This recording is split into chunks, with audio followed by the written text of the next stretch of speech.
अब कुल पॉपुलेशन का जो जनसंख्या के आधार पे सामान्य वर्ग के जो अति गरीब जो लोग हैं जिनको आरक्षण मिलना है, प्रतिशत के आधार पे उनका प्रतिशत 4% से कम बनता है।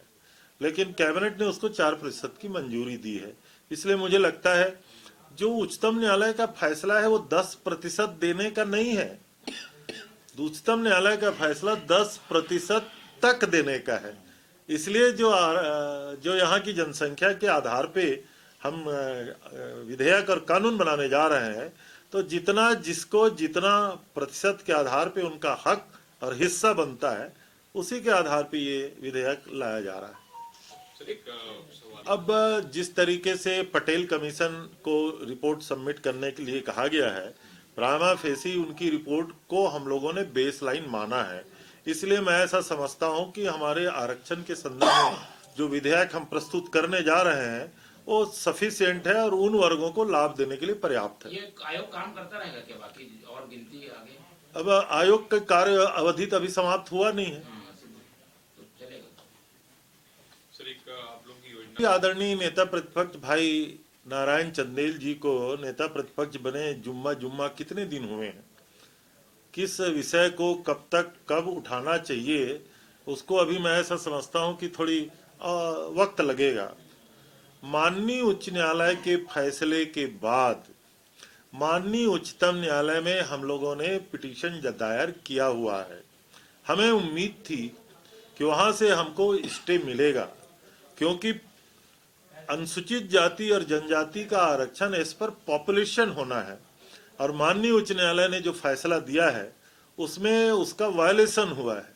लेकिन दुर्भाग्य से आज पर्यंत उच्चतम न्यायालय से हमें कोई स्टे जैसा कोई मिला नहीं। इसलिए विधानसभा का विशेष सत्र बुला करके हम नए विधेयक प्रस्तुत करके उसको नोटिफिकेशन करके छत्तीसगढ़ के अनुसूचित जाति जनजाति और पिछड़े वर्ग को आरक्षण का लाभ देना चाहते हैं।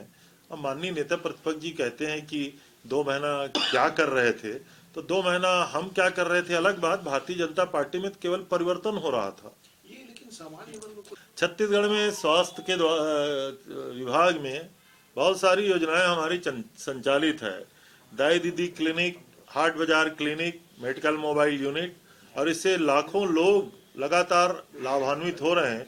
दाई दीदी क्लिनिक के माध्यम से भी जो बहुत सामान्य जो बीमारियां हैं उसका इलाज और मुफ्त में उनकी दवाइयां का वितरण राज्य सरकार के द्वारा जो किया जा रहा है, उससे निश्चित रूप से छत्तीसगढ़ के आम लोगों को लाभ मिल रहा है।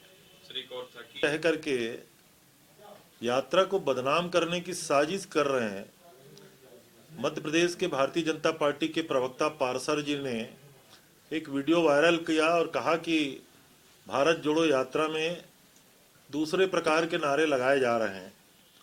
उसके खिलाफ आज छत्तीसगढ़ प्रदेश कांग्रेस कमेटी के हमारे कुछ साथियों ने सिविल लाइन थाने में रिपोर्ट FIR कराया है।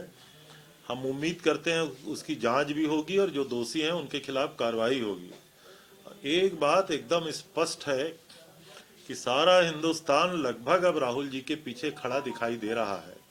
पूरे देश के कांग्रेसी एकजुट होकर के भारत जोड़ो यात्रा को संपन्न कर रहे हैं और जिस तरीके से आम लोग भारत जोड़ो यात्रा से जुड़ रहे हैं, देश में भारतीय जनता पार्टी को चिंता का बड़ा कारण बनता ही है। छत्तीसगढ़ हिंदुस्तान का एकमात्र राज्य है जो मिनिमम सपोर्ट प्राइस केंद्र सरकार के द्वारा घोषित 325 रुपया से ज्यादा 355 रुपया की हम गारंटी देते हैं। और जिन क्षेत्रों में शक्कर कारखाने के लिए शुगर केन का उत्पादन होता है, वहां अगर अधिक शक्कर का उत्पादन कारखाने के द्वारा किया जाता है तो उनको अतिरिक्त राशि इस बार पंडरिया के कारखाने के किसानों को 400 रुपये से भी प्रति क्विंटल अधिक की राशि का वितरण किया गया है।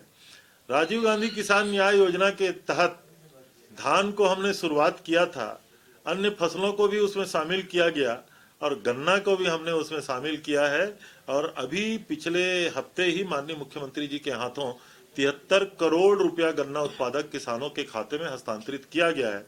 छत्तीसगढ़ पहला राज्य है जो इतनी राशि गन्ना उत्पादक किसानों को दे रहा है। सारे हिंदुस्तान में हमारे बराबर की राशि किसानों को कोई भी राज्य नहीं दे पा रहा है। Thank you. दो अलग अलग बातें हैं।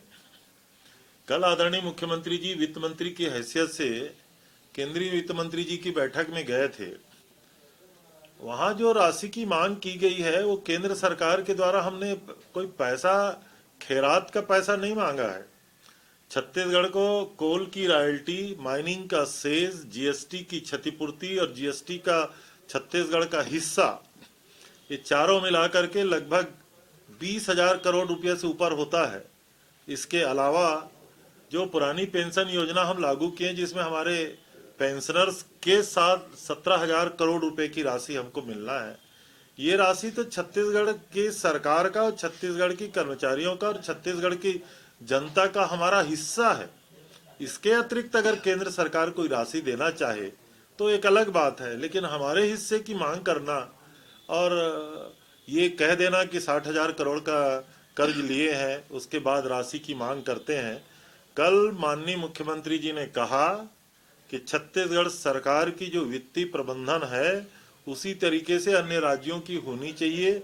मध्य प्रदेश और उत्तर प्रदेश जहां भारतीय जनता पार्टी शासित राज्य है उससे हमारा छत्तीसगढ़ का वित्तीय हालत बहुत बेहतर है और हम अपने हक के, अपने हिस्से की राशि की मांग कर रहे हैं। हम केंद्र सरकार से कोई अन्य प्रकार की राशि की मांग नहीं कर रहे हैं।